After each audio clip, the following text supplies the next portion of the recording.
And turning our attention to weather, we did it. We actually had an average day out there today. I've never been so excited about something like this before, but as cold and as wet as it's been so far this spring, you know what? This really feels like an accomplishment. We were a few degrees below average in the overnights. We didn't receive one complaint about that. It was an idyllic day for most of us, but as we saw earlier, some of those surprise sneaky showers and storms came off the mountains, especially out towards Skagit and Snohomish counties. As we saw earlier, all of that is winding down.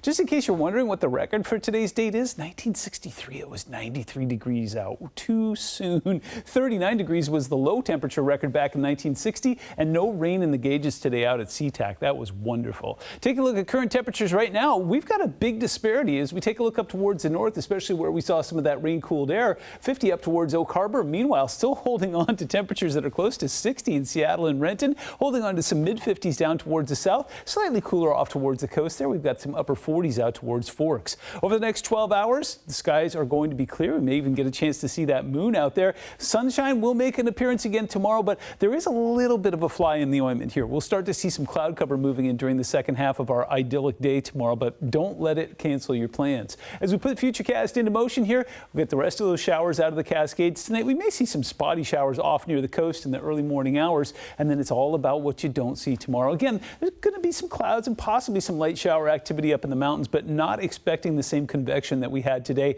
Just not a whole lot of moisture to work with, and the trough that was kind of keeping things active off towards the east is now moving farther east and allowing that little ridge of high pressure to move right over top of us. Monday morning, right around 9:30, we could be tracking some more showers, especially up over top of the northern Cascades there, and some spotty showers may fill in across the region during the day on Monday. Looks like our next delivery will move in during the middle of next week. Let me show you some of that cloud cover, because as we go through the day tomorrow, we've got a weak frontal boundary that's going to be moving through here. Again, it doesn't look like it has a whole lot of shower activity associated with it, but by the time we get to about 3 o'clock in the afternoon, we'll have plenty of mid and upper level cloud cover up there that will keep it from being a perfect day, but still, temperatures in the low 70s, we'll take it. By the time we get to 6 p.m., we could be tracking some light showers off towards the northern end of the Olympic Peninsula, but again, nothing that looks like it's going to be particularly dramatic. And then down towards the southern Cascades, right around midnight, we'll see some showers start to fire up that are associated with that frontal boundary moving through, but again, nothing that I expect to be too abrupt. Then we make our way into Monday. Looks like we're going to start to see some clear skies again. Overnight lows will be fairly mild and mellow tonight. In fact, what we're going to do is we're going to get those temperatures into the 60s and even some 70s across the region tomorrow. In fact, as we take a look across the Central Sound, looks like places like Bellevue and Renton are going to get themselves into the mid-70s. Looks like Bremerton's going to get in on that as well. Mid-40s overnight, 70s headed our way on Sunday, and then cool, but a little more spring-like next week.